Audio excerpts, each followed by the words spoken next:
Hello and welcome to my channel. I am Zodiac Bandit, and today I'm going to be going over the best deaths in Critical Role. Now, some of you might be asking, what the hell does best deaths mean? And it is simple, the ones that, to me, felt the most impactful to the story overall, and the ones that just felt the most important to me. So, yeah, typically, it's the ones that I feel the most attached to, and the ones that I feel changed the story the most, or changed a character the most. So, without further ado, let's get into the first death. Spoilers, by the way, just before I go any further. Spoilers, spoilers, spoilers. One more time, spoilers. So I don't want to hear anyone in the comments going, oh, wait, spoilers, spoilers. Stun sucks. And it's going to go ahead and That sucks. attack Ford. Oh, but that's not good.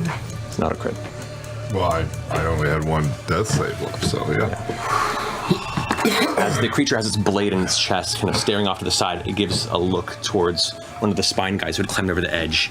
It leaps down onto the ground, puts its hands on the blade, the Sword of Fathoms as well, and pushes down as it stabs all the way through Ford's chest. And the first death is Ford from Campaign 2, Episode 98.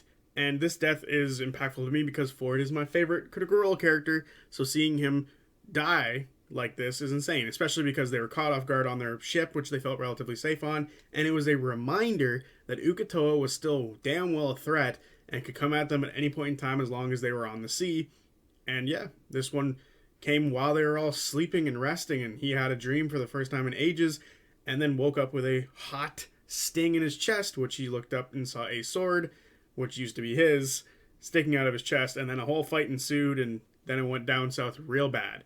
And, in my opinion, this death of Ford led to Jester healing more. There's a lot more heals coming from her. They're still sparse, but it definitely changed to her, like, making more, I'm going to heal more people sort of choices, and by more people, it mainly just means Ford, because she did start to heal Ford a lot more after this. And yeah, I find that funny and a good beginning to a character beginning to heal people, which to me is always fun. So yeah, I think this death is important to me and to Jester. So yeah, here it is. Number 5. You manage, as you reach out and grab for the armor, as your fingers touch it, there's this vibration, and it seems like the nearby shadows in the corners seem to reach up towards your hands. You pull back in time, but you and Trinket notice a little too late as there's a burst of death, a burst of death energy that just bursts out for a 10-foot radius around the entire sarcophagus. You avoid it. Both you and Trinket Are dead. suffer 56 points of necrotic damage. I'm unconscious. Does that bring you below 0? Yeah. Vex's body falls and hits the stonework, and you look over as you see her eyes stare up, the last bit of air escaping from her lungs as the life drips out of her form. Oh shit. What? What's going on? At number 4 is the death of Vex'ahlia on episode 44, I believe, The Sunken Tomb. Yeah, this one's crazy because they're looking for a vestige. It's going to be, I think, one of the first vestiges they go after. And they open up the tomb of Purvan, great name, and start messing with the leathers. And Percy ends up getting Vex killed because of it, because they didn't take the time to check if it was trapped, and they weren't being super careful. So then Vex dies, and it leads to a handful of changes, in my opinion. First of all, Vax becomes even more protective of, like, Vex and, like, other people within the group, and he's, decides to start being more active and scouting ahead, which leads to several moments of him going on alone after this for a while, way ahead of everybody, which leaves everybody else nervous.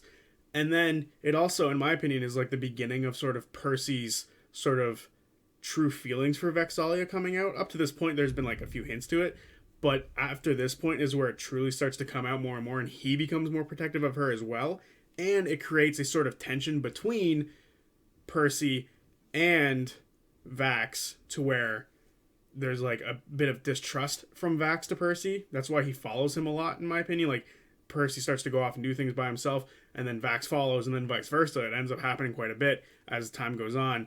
So, to me, this is a very impactful moment for all of those characters.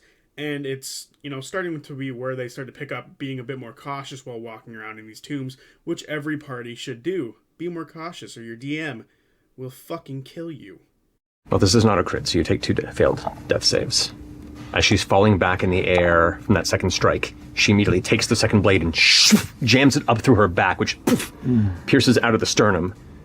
And while holding her still aloft, kind of a reverse Sephiroth situation, Laudna held in the air, just looks over at you. It's your turn. And number 3 is technically not just one character death, but 3, but the focus is on Laudna because she is the one that stays permadead. In this same fight against Odahan, we actually lose 3 people, Fern, Aurum, and Laudna, but the only one not to come back is Laudna, and it leads to a mini arc where they go and get her. And it's very impactful because we get to learn about her backstory, we get to see how everyone sort of is affected by this death. Imogen and Ashton the most, we get to see how they sort of deal with this sort of thing and try to deal with it externally and internally, and how he doesn't, or they don't want her body to be left in any weird way, and they're still treating Laudna as if there's a chance for her to come back, which is nice.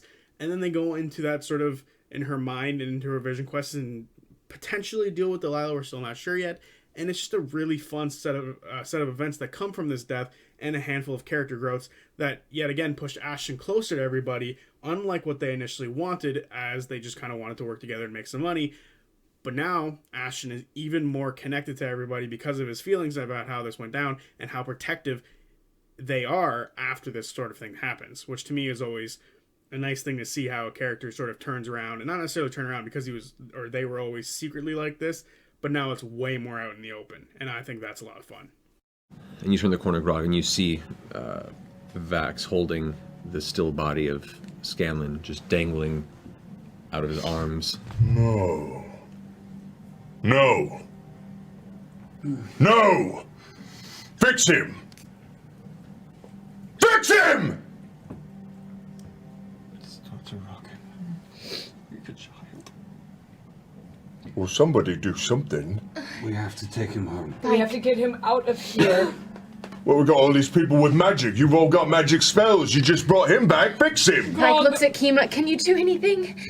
This is beyond any of my capabilities. I have a certain skill set, and it's not this kind of skill set. I'm sorry.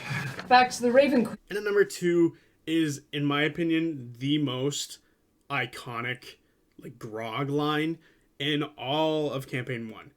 Him yelling, "Fix him," to me, in a room filled with magic users that can't do anything because they're spent, is one of the most frustrating, and I feel sympathetic toward him, and it's just crazy how he's like, we just revived somebody. Why can't we revive Scanlan? And Scanlan dying here leads to so many powerful moments down the line about them bringing his daughter when he didn't want them to, and then him leaving with her and going away for a year plus, because I'm pretty sure they had Terry for a while, and it brings in Terry to the story. So a ton of things happen, which leads to distrust towards Scanlan when Scanlan finally comes back. And it's just a fun sort of, not a fun, it was a bad death and a bad moment afterwards where there was a lot of frustration in the room because the character couldn't be brought back, and then eventually was able to become, able to get revived. But it led to so many moments of distrust, anger, frustration, and that is what a death should do. It should be impactful. It should change the way the story is now portrayed, and it made a character feel like none of their emotions, their story, none of their history, none of their anything mattered, because everything was the focus of everyone else. And that's one of the main reasons Scanlan left, because he kept getting hurt or dying, or people kept getting brought in to fix other people's problems, but never his. And then he left, and it was a glorious moment of a pot boiling over. It was perfect. I love this death because it brings so much more to the table, as a death should, which to me makes it the second best death in all of Critical Role. An example it is. Molly, in the brief moments of consciousness, Oh, fuck. What do you want to be your last words? Oh no! What can I say? Wait. No. He's in it. It's done. This is done. Do you get a reaction? Do you have anything? Maybe I can talk to him. Molly, you have a brief moment as the consciousness and life leaves you. What are your last words? With blood. Oh God! As it kind of slams into his face. Respect. And then twists the blade. The life leaves Molly. Eyes never shut. And at number 1 is Molly Mock. Was there any doubt this was going to be number 1? In all honesty, this is the most impactful. This changes the most things and is honestly one of the best permadeaths.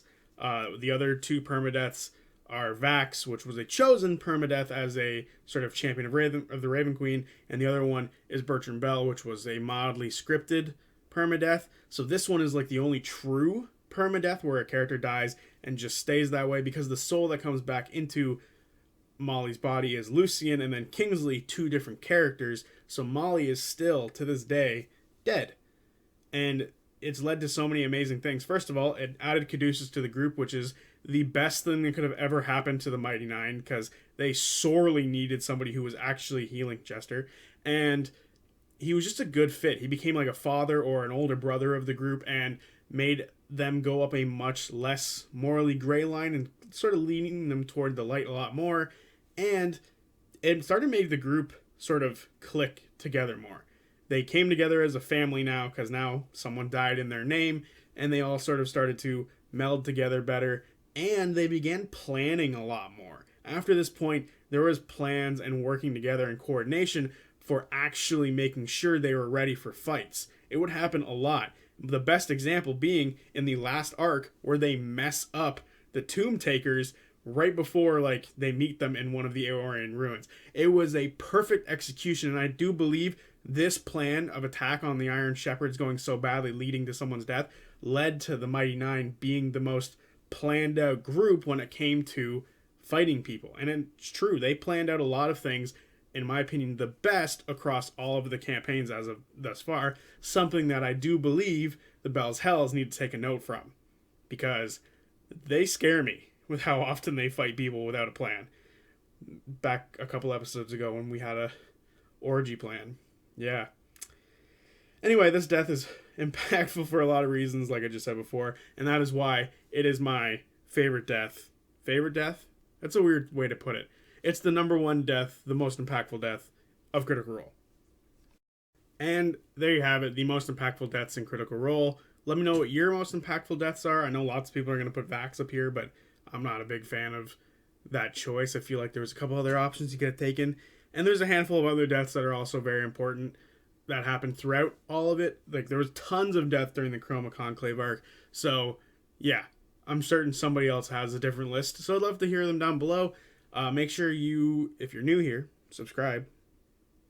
And yeah, I'm about at outro, so see you later. Peace.